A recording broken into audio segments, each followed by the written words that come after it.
sebagai orang Indonesia, laut Indonesia terbuka untuk siapapun yang mau datang. Nah saat itu ya sudah, saya akhirnya jadi, karena nggak banyak yang bisa aktivitas yang bisa dilakukan, saya diving lah.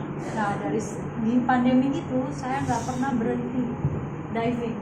Saat itu jadi terkenal tuh, gila Kirana kayak nggak pernah pulang gitu, jadi diving terus, pulang cuma seminggu pergi lagi, pulang lagi seminggu pergi lagi gitu, untuk dive trip di Indonesia. Nah karena frekuensi yang sangat sering itu membuat saya jadi jatuh cinta, makin cinta, skillnya pun makin bertambah. Ditawarilah untuk mau nggak jadi instruktur gitu. Ya udah, saya ikut programnya. Itu ibaratnya sekolah lagi, benar-benar sekolah lagi, dari teori sampai skill assessment dan lain-lain. Ketika saya menjadi instruktur itu, saya menjadi pro diver, sebutannya gitu, pro diver, karena saya bisa mencari uang dengan mengajar gitu. Tapi pernah cerita nggak sih? Berarti dalam ini kan lumayan ya, belajar bertahap tuh nggak langsung 127 kan? Tidak. Itu ada rekomendasinya untuk cedera atau seperti apa setelah ini? Sampai sekarang, terima kasih Tuhan tidak pernah ada resiko cedera ataupun masuk chamber. Sampai sekarang masih dilakukan prosedurnya dengan aman dan selamat. Tetapi lebih ke ini ya, awal-awal itu saya masih takut sama arus.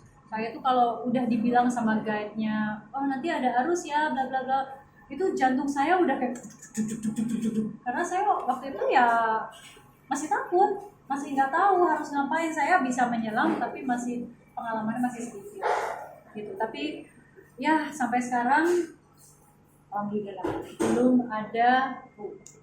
tidak ada suatu cedera atau resiko keselamatan. Berarti banyak yang dikorbankan nggak waktunya, maksudnya kesempatan untuk fokus belajar. Ya itu tadi saya bilang, mungkin Mas Sony udah sampai geleng-geleng ya, karena suka ada ya mulut-mulut usil atau komen-komen iseng lah ya bilang, oh udah nggak laku makanya ngapain. Sebenarnya kebalikannya. Jadi saya tuh selalu banyak alasan sama Mas Sony itu, aduh Mas bentrok sama schedule diving gitu. Jadi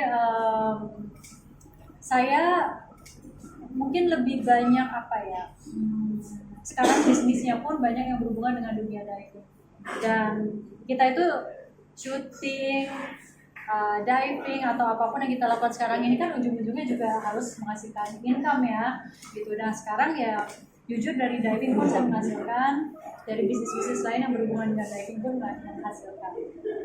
Nah saya mungkin mau sih kembali berakting kalau ceritanya saya suka.